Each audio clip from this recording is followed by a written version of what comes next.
hal juga yang mempengaruhi kita untuk terjun bebas di dalam hal-hal yang tidak baik seperti yang tadi saya sudah saksikan, itu bahwa cara atau metode didikan orang tua juga penting. Kalau zaman dulu tuh walaupun hamba Tuhan, jadi kalau dulu sedikit cerita, papa saya kalau mendidik kita tuh, waduh, kalau dihajar tuh pakai belt, pakai ikat pinggang, besinya, nah, bukan kulitnya, tapi besinya ujungnya. Dan itu ada tajam-tajamnya itu, Bu. Iya, benar. Nah, itu kadang bikin kita tuh punya sifat yang pengen melawan, memberontak. Dan saya yakin di daerah-daerah saya lihat juga masih banyak yang seperti itu. Bahkan sekarang-sekarang ini banyak hal yang istilahnya yang semakin gila saya lihat. Anak kecil masih umur berapa sudah dihajar pakai ini pakai itu. Waduh, saya bilang ini dunia semakin dikupang itu, Bu. Saya sering dibully. Iya. Jadi kalau saya pulang, saya tidak menangis, tapi saya laporin ke mama saya. Mah, ini saya diginiin, dipukulin, saya dipalakin gitu. Jadi mama saya yang terekam dalam otak saya itu sampai saat saya besar itu perkataan mama saya cuma satu. Masa tiap hari istilahnya kasarnya gini, masa tiap hari lu datang laporan terus? Lu hajarlah. Nah, itu Bu, satu itu yang berubah kehidupan saya sampai saya SD, SMP, SMA. Itu waktu SD, Bu. Saya ingat sekali SD kelas 4 di Kupang. Sampai akhirnya saya SD, SMP, SMA, itu saya ada apa-apa, saya hajar orang. Yang tertanam, masa lu lapor-lapor terus? Hajarlah, kan benar. Akhirnya Bapak hajar tidak menunjukkan kasih. Jadi saya hajar. Setiap kali saya ketemu, saya hajar aja. Ternyata yang parahnya, saya tidak diapa-apain juga. Saat saya jengkel sama orang, saya hajar. Jadi hajar lagi ya? Iya. Jadi semakin emosinya semakin tinggi. Bahkan di akhir 2018-2019 saya masih emosinya tuh masih tidak ketulungan. Dan saya sering kali dahulu itu di daerah Cikarang, beberapa orang masih tahu itu saya kalau emosi, Bu, nggak diserempet mobilnya, hampir diserempet aja, saya pasti kejar mobilnya. Mobil saya itu saya kasih melintang di tengah jalan, jadi semuanya berhenti. Saya kasih melintang, saya palangin, dan wah, ini sebenarnya hal memalukan, tapi saya mau sharing bukan untuk kebanggaan saya, tapi ini adalah hal yang memalukan, yang seharusnya kita kontrol. Jadi saya lanjut, saya berhentiin mobil. Kalau saya emosi, saya berhentiin mobilnya, saya melintangin mobil saya di depan mobilnya. Lalu saya turun, saya nggak pakai banyak ngomong, saya langsung pukulin orangnya. Di tempat itu juga. Setelah saya pukulin, saya udah lega, saya jalan. Begitu. Kalau dia turun, berarti berantem. Cuma kebetulan mungkin selama beberapa kali kejadian seperti itu, tidak ada yang berani turun. Dan puji Tuhan saat ini keluarga kami itu diperbarui oleh Tuhan, dan hubungan dengan orang tua, kakak beradik, bahkan hubungan saya sama istri saya, anak-anak saya luar biasa. Papa saya juga sudah, puji Tuhan, sudah luar biasa cara mendidiknya, berubah total. Jadi sama-sama kita satu keluarga itu diperbaharui. Kita juga yang pelayanan harus semakin gila-gilaan juga pelayanan. Ya, kurang lebih untuk memberitakan kesaksian yang seperti ini, kita juga jangan takut. Memang benar, itu tidak mudah ya untuk besarkan seorang anak, apalagi punya status anak pendeta. Ya. Tetapi dari kecil dia sudah sering pukul orang. Akibat orang tuanya bilang hajar, ya. Terus yang kedua, dia sering dipukul bapaknya pakai sabuk.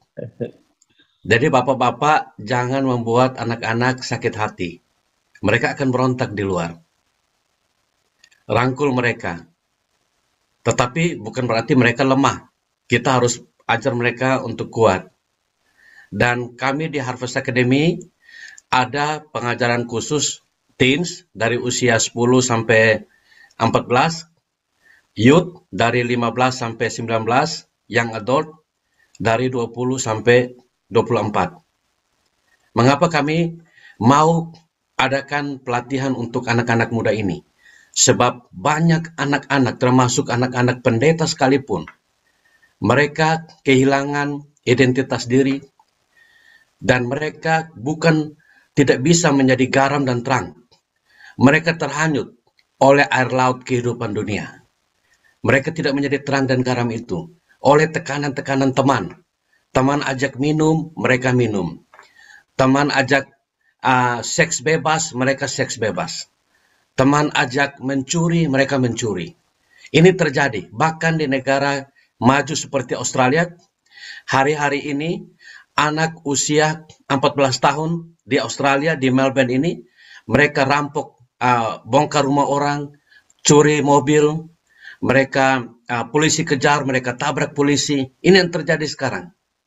Sehingga kami serius untuk teens, youth, dan young adult. Di Harvest Academy, Bapak Ibu dapat melihat pelatihan penginjilan yang kami lakukan ada 3 ciri khusus. Orang-orang dapat menginjil, orang-orang dapat melakukan pelayanan kesembuhan mujizat. Seperti yang dilakukan Rasul Paulus, Rasul Petrus, itu yang terjadi hari-hari ini. Juga kami pastikan setiap Harvest Academy, baik teens, youth, young adult, sampai yang dewasa, pasti jadi pemimpin. Sehingga anak-anak kami bukan dipengaruhi teman-temannya, tetapi anak-anak kami yang akan mempengaruhi orang-orang. Seperti Pak Mayor, Bapak Ibu dengar sendiri kesaksiannya, jangankan bilang bersaksi, beritakan Yesus. Ini baru yang kemarin, belum lama, 2018, 2019. Itu ada yang salah ngomong, pasti mulut rusak, mata rusak, hidung rusak, bengkok semua, pasti dihajar. Jadi kalau dia sekarang bersaksi, itu sudah bersyukur. Lebih baik daripada dia pukul kita, ya kan? Sudah untung kamu gak dipukul. Jadi bukan bicara takut. Kamu tidak dihajar, sudah bersyukur. Hari ini Pak Mayor bertobat, memberitakan Injil, itu dunia harusnya bersyukur. Karena Pak Mayor bukan hanya di jalanan, orang dihajar. Di nightclub, juga beliau sebagai bouncer. Jadi Bapak Ibu bisa bayangkan, dia sudah mau bilang pendeta muda, khotbah, worship leader, tetapi masih jadi bouncer dalam waktu yang sama. Masih menjadi tukang pukul. Ini yang kami sampaikan di Harvest Academy. Kadang-kadang kami tegur, ada 1-2 pendeta gadungan, mereka bilang, oh Pak Vincent ngomongnya kasar. Ada 1-2 worship leader gadungan, mereka bilang, oh Pak Vincent tegurnya kasar. Mereka itu gadungan, Bapak Ibu. Karena kami telah buktikan bahwa ini bukan hanya pendeta, tapi pendeta muda, worship leader, anak pendeta, dilahirkan di dalam keluarga pendeta, masih pukul, masih mabuk, belum yang lain-lain. Saya tunggu nanti kesaksian berikutnya. Ya, itu ada yang lebih seru. Ya Bapak Ibu bisa bayangkan, itu yang terjadi di dalam dunia kekristenan, di dunia kependetaan, di dunia worship. Jadi kami Harvest Academy, kami tegurnya tegas, tapi sebetulnya kami mencintai. Bagaimana Pak Mayor, sebelumnya dia mendengar tentang Harvest Academy, dia tidak mau bergabung Harvest Academy. Dia tahu Harvest Academy, orangnya kok keras begitu, sombong banget, dia belum tahu saya lebih keras. Dia tidak mau gabung. Ya. Tapi sekali dia kenal, baru dia tahu itu bukan keras, itu cinta, itu kasih. Kasih itu yang benar-benar telah mengubah hati Pak Mayor. Sehingga Pak Mayor sekarang bisnisnya sampai ke pulau-pulau, kadang-kadang tidak punya signal. Tapi dia berusaha untuk ikut terus. Kalau dia tidak bisa masuk di Zoom, dia masuk lewat YouTube atau Facebook. Dia tidak mau ketinggalan. Lewat doa pagi Harvest Academy, yaitu pada hari Selasa, hari Kamis, dan hari Sabtu. Dia ikut terus lewat sosial media. Kalau dia kesulitan signal lewat Zoom.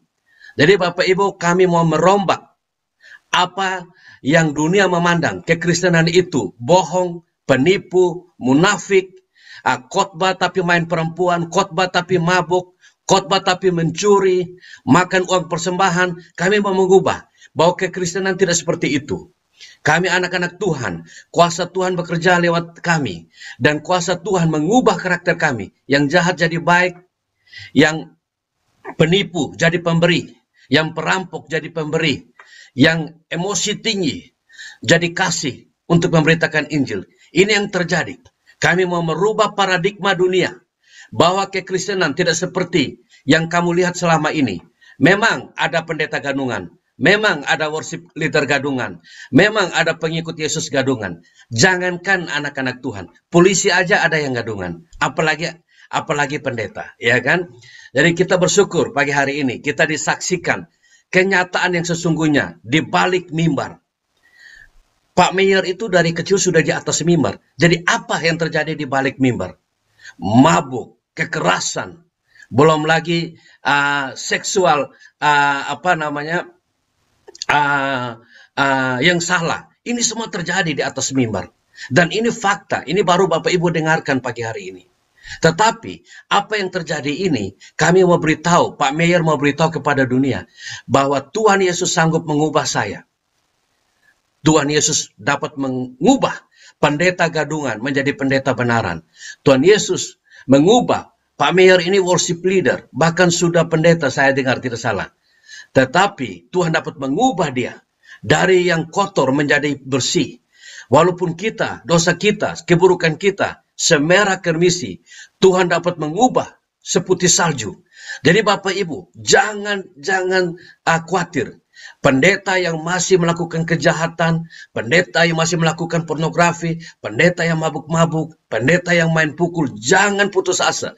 Kalau Tuhan dapat mengubah seorang mayor, Tuhan dapat mengubah saudara dan saya. Amin.